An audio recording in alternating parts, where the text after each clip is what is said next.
Ah, so what you're trying to say here is that you only had to make the tiniest tweaks in the entire idea of Peter Pan to make it into a horrifying nightmare. Yeah, actually, that's totally true. Give her to me!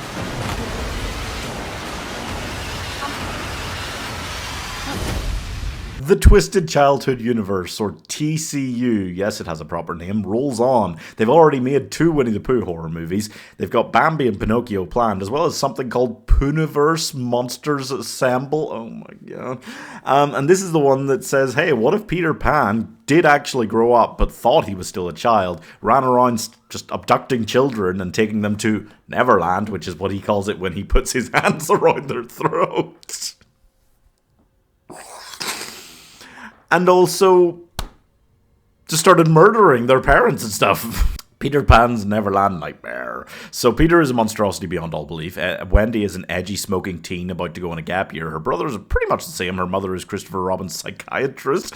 Captain Hook is a captive Peter grabbed as a child and whose hand he cut off, and he just keeps him in a basement. And Tinkerbell is a little boy that turned out to be trans, so Peter kept her instead of sending her off to Neverland, and then got her hooked on pixie dust, which is actually just heroin that he labelled pixie dust. Holy Christ.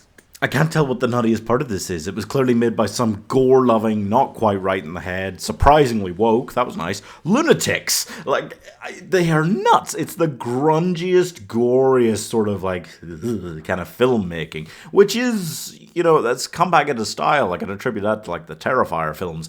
And they seem to be taking cues from the Terrifier films, honestly, because the quality has gone up with each entry with these Twisted Childhood films. Like, the first Winnie the Pooh one really looked like a B-movie, and they no longer do. This looks like an actual film. And despite not having a high budget, they managed to, like, mentally trick you into thinking that it's got a bigger budget than it does by having, like, 1 or 2 scenes with a lot of people in it. You know, a scene set at a school, a scene set on a school bus where Peter comes onto the bus full of kids. And, well, yeah. But, like, it doesn't, like, because most of the film is still taking place in, like, a house where there's only a couple people, or then in, like, a abandoned kind of building factory where Tinkerbell and Peter Pan have been living for, like, decades. There has been a serial mass kidnapping murderer living in this abandoned building in this same area, abducting kids from this same area, because they drive to where Tinkerbell was abducted from, like, and it's close by, so, like, nobody has solved this. They're not good at hiding. Yeah. I don't think I could ever love one of these films, you know, it is ridiculous, despite them not looking that bad anymore, like being bearable to look at, to listen to. Even the acting has definitely gone up in quality from the first Winnie the Pooh one, like, wow. But it's still just a universe of films that are building based on stealing ideas that nobody can stop them stealing anymore. Like, it's just so... it is like stealing candy from a baby. That feels really, like, accurate at this point. Or from a corpse.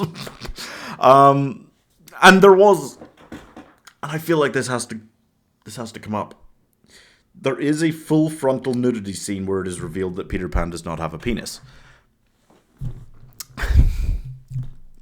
While this is, I guess, the best of these films so far, I don't know how to describe it. I can't think of a good word. It's yucky. It's yucky to look at. Like, I know the horror genre is supposed to be like, all and uncomfortable, but it's just not good. I shouldn't have to elaborate on that, right? It's called Peterpan's Neverland Nightmare. Like, it's just everything across the board. Execution, idea, scripting, not good. But also, I do have to give credit. The Peter Pan actor was nutty. The Tinkerbell actor was pretty good. I think the Tinkerbell actor might have been older than the Peter Pan actor, which makes very little sense, but that doesn't matter.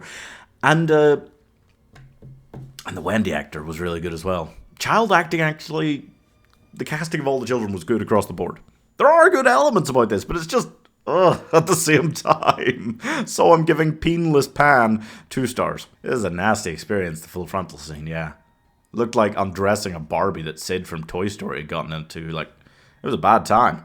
Hints at some unfilmable origin story, which I'm glad they didn't delve into more, because what the fuck? Anyway, subscribe to see where these films go.